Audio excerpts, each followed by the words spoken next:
Guys सोचो, एक तरफ यूएसए की ट्रेजरी 35 ट्रिलियन डेट के नीचे दब गई है और दूसरी तरफ लैरी फिंक, दुनिया का सबसे बड़ा एसेट मैनेजर, बोल रहा है the next generation of markets will be built on tokenization and Ethereum is best positioned.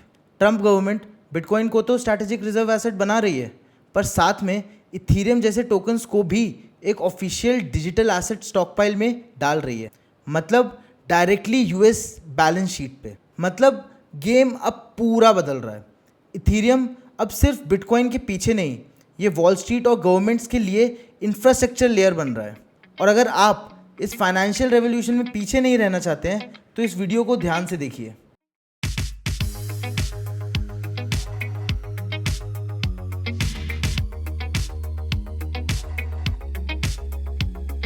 सबसे पहले तो समझते हैं ट्रेडिशनल फाइनेंस की प्रॉब्लम्स क्या हैं।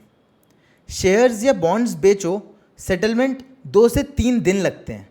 बीच में ब्रोकर्स, क्लियरिंग हाउसेस, कंप्लायंस, सब स्लो और कॉस्टली। कोलैटरल कहाँ है, लेवरेज कितना है, कुछ नहीं पता, पूरा सिस्टम ओपेक है। इथीरियम ये सब डिसरप्ट कर रहा है। इथीरियम पे स्मार्ट कॉन्ट्रैक्ट्स सेटलमेंट्स को सेकेंड्स में कर देते हैं। कोई मैनुअल ऑडिट नहीं चाहिए, सब कुछ ट्रांसपेरेंट ऑन चेन। इसीलिए ब्लैक रॉक, डॉइचे बैंक और रॉबिन हुड जैसे प्लेयर्स इथीरियम पे ही बिल्ड कर रहे हैं। लैरी फिंक, जो ब्लैक रॉक का सीईओ है, पहले क्रिप्टो को सिर्फ स्पेकुलेशन बोलता था। आज वो बोल रहा है tokenization is the future and Ethereum उसका फाउंडेशन है। इसीलिए ब्लैक रॉक का ETF already billions of dollars assets under management तक पहुंच चुका है। रिसेंट वीक्स में ईटीएफ्स में tens of thousands ETH inflows आए, hundreds of millions of dollars worth के। बिटवाइज जैसे फंड्स बोल रहे हैं कि ईयर एंड तक ईथ ईटीएफ्स में $10 बिलियन तक का इनफ्लोज देखे जा सकते हैं। मतलब वॉल स्ट्रीट लिटरली इथीरियम पे कैपिटल मूव कर रहा है। ये सबसे बड़ा कैपिटल रोटेशन है जो हम अपनी लाइफ टाइम में देखेंगे। और कॉर्पोरेट्स भी बिटकॉइन से इथीरियम पे शिफ्ट हो रहे हैं। क्यों? क्योंकि बिटकॉइन बस पड़ा रहता है, जबकि इथीरियम पे आपको 3 to 5% स्टेकिंग यील्ड मिलती है। और अब आइगन लेयर जैसे प्रोटोकॉल से रीस्टेकिंग यील्ड भी मिल सकती है। बिट डिजिटल ने अपनी ट्रेजरी में 100,000 प्लस ईथ डाल दिया और अपनी पूरी बीटीसी पोजीशन लिक्विडेट कर दी है। बिटमाइन इमर्जन ने 250 मिलियन इथीरियम ट्रेजरी बनाई और उनका स्टॉक 3000% जंप हो गया। शार्पलिंग गेमिंग अब 205,000 प्लस ईथ होल्ड करता है, इथीरियम फाउंडेशन से भी ज़्यादा, और सब स्टेक और रीस्टेक हो रहा है। मतलब Ethereum treasury equals passive income plus upside plus capital market flex. इसीलिए अब ट्रेजरी में इथीरियम रखना एक न्यू ट्रेंड बन गया है।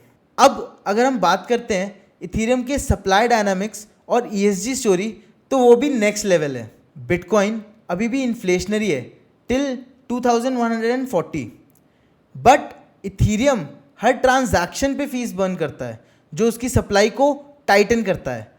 अल्ट्रासाउंड मनी मीम अब एक एक्चुअल डेटा है, और मर्ज के बाद इथीरियम का एनर्जी यूज 99.5% कम हो गया, जो ब्लैक रॉक जैसे ईएसजी फंड्स के लिए परफेक्ट है। अब नेक्स्ट 2025 का सबसे बड़ा क्रिप्टो बज़वर्ड क्या है? Stable coins. और स्टेबल कॉइन्स मोस्टली कहाँ इशू होते हैं? इथीरियम पे। यूएस ट्रेजरी सेक्रेटरी बोल रहा है trillions of dollars in stable coins is inevitable. Circle के यूएसडीसी और यूरो स्टेबल कॉइन सप्लाई इस साल एक्सप्लोड हो गई। सर्कल ने तो cross border stable coin payment network भी लॉन्च किया, और जीनियस स्टेबल कॉइन एक्ट अब बस ट्रंप के साइन का वेट कर रहा है। जितनी ज़्यादा स्टेबल कॉइन ट्रांजैक्शन होगी, उतनी ज़्यादा इथीरियम की फीस बर्न होगी और उतना ही ज़्यादा ईथ डिफ्लेशनरी बनेगा।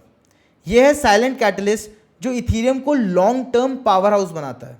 अब सुनो सबसे बड़ा प्लॉट ट्विस्ट।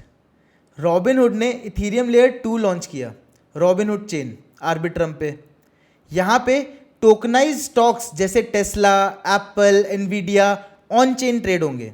ये कोई छोटी डीफाई साइड हसल नहीं है। रॉबिन हुड ने बिटस्टैम्प एक्वायर करके 50 प्लस ग्लोबल लाइसेंसेस ले लिए हैं और अब वो ग्लोबली स्केल कर रहे हैं। 25 million Robinhood funded accounts soon stocks on chain trade करेंगे। इसका फ़ायदा क्या है? आप उनको 24 आवर्स 365 डेज ट्रेड कर सकते हैं। और जब स्टॉक्स चेन पे जाएंगे तो लोग staking, real world asset, dog coins सब खरीदेंगे। और ये सब कहाँ है? ये सब इथीरियम पे है, क्योंकि इथीरियम पे ऑलरेडी 81% टोकनाइज्ड एसेट्स इशूड हो चुके हैं और ब्लैक रॉक, यूबीएस जैसे जायंट्स भी वहीं पे अपने RWAs बना रहे हैं। इथीरियम लिटरली वॉल स्ट्रीट के फ्रंट डोर से अंदर घुस गया है। आइगन लेयर की वजह से इथीरियम अब सिर्फ मनी नहीं, डिजिटल सिक्योरिटी इंफ्रास्ट्रक्चर बन गया है। ईथ को रीस्टेक करके ब्रिजेस, ऑरेकल्स सिक्योर होते हैं और उसके लिए आपको यील्ड मिलती है।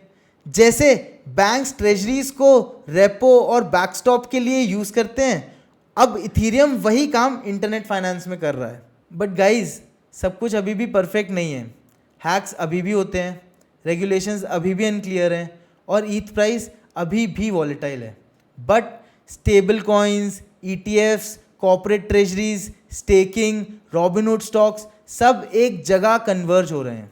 इमेजिन जब ईथ ETF स्टेकिंग रिवॉर्ड्स देना चालू करेंगे, मतलब ETF बाय करो और पैसिव यील्ड मिलेगी।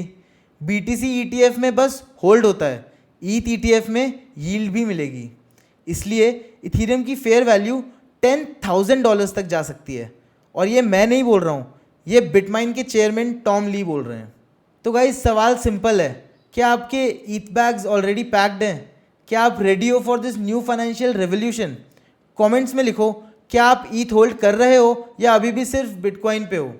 वीडियो को लाइक करो, शेयर करो उन दोस्तों के साथ जो अभी भी सोचते हैं कि क्रिप्टो करेंसी एक स्कैम है, और सब्सक्राइब करो। अगले वीडियो में हम देखेंगे स्टेबल कॉइन्स और टोकनाइज्ड बॉन्ड से रिटेल इन्वेस्टर होते हुए भी पैसिव इनकम्स कैसे कमाई जा सकती है। मिलते हैं नेक्स्ट वीडियो में।